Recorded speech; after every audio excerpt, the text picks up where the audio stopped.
I do want to talk about avocados.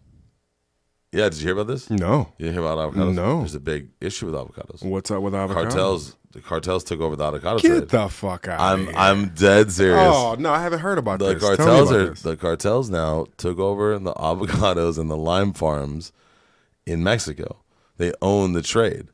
So now they're basically limiting the trade to America, and people are going to stores and can't get avocados. And in fact, it was kind of funny because I literally watched this Facebook feed today, and there was like 4,000 people talking about how they eat an avocado a day and how they're depressed. They can't have an avocado.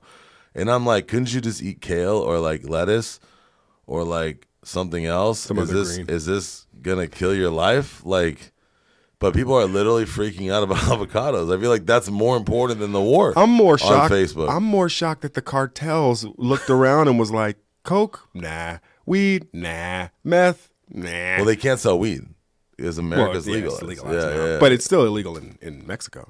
Isn't it? Yeah, but nobody in Mexico's buying weed, dude. Yeah. They're not. They're selling that. The only way they make money is selling the shit to the Americans. Yeah. Well. Yeah. Go to the ghetto. Where does the ghetto sell them? The rich white kids, right? When they bought Coke. I mean, well, who really bought Coke? The rich kids. Exactly. The rich kids of all different colors, but still the rich white kids. And that's what they said on every reality show you watch. Should I watch Power on Stars? And literally, they sell it to the rich kids. The rich kid sells it to all the rich kids. Well, now that, weed isn't a part of their market anymore, I guess avocado is the new green. Well, I don't know what their reasoning is. I didn't get too far into it, but I know for a fact that it's going on right now. Oh, I can tell you what the reasoning is. It's money.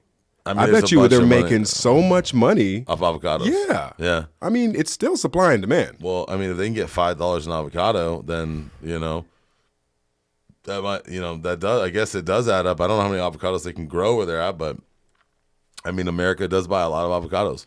It's interesting. And we love guacamole. For sure. It's interesting that you bring up the cartels moving into the avocado trade because you start seeing organized crime moving into some of these more legit markets. I mean, have you ever heard about organized crime moving into the housing market?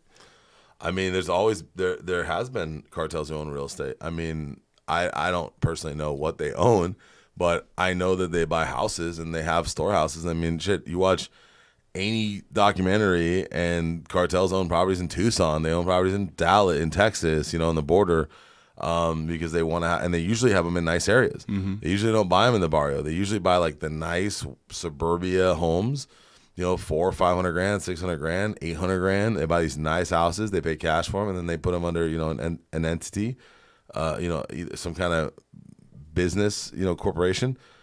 And it's just a front for trade. So just do business. I'm aware. I mean, in America right now, we have a lot of that. We have sex trading that's going on like crazy. Right. I mean, there's a lot of things that are going on, but it's just interesting to see that, the media brings up the war in Ukraine and what's going on. But in reality, there's stuff going on all day long everywhere around the world. I mean, you go look up Africa right now. There's slave trades happening in Africa now. They're selling slaves to different tribes.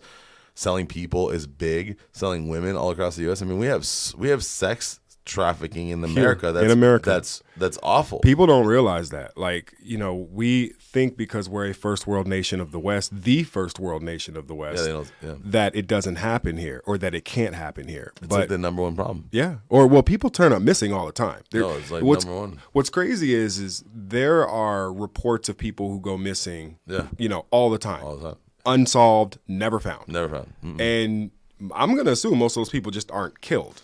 They're kidnapped and then they're sold into bondage, some sort of an underground. This is why that Epstein thing was so crazy. Did you hear about one of his people hung themselves, committed suicide? Another one of his. We know that, so one thing I love about the Bond movies, they have their underground organizations. That Bond's always trying to uncover all the issues, the underground. I mean, Resident Evil, you had Umbrella.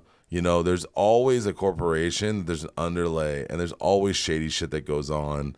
And the more money you make, it just gives you more power. And the more power and the more money you have, the more corrupt you can become with money. And they always said, my wife told me this, she goes, a person that's a shitty person that's poor is going to be even shittier rich person. I agree with that. You know what I mean? I believe that. And a great person poor is a great person rich. So, I feel like if you have money and you're you're wrong, you want to use it for wrong reasons, then yeah, you're gonna do things that are wrong. You're gonna run the shadiest avocado business there is. Hey, avocado and human trafficking. To all the Cartels members listening right now, we're not shitting on you what you do. We're just calling it how we see it.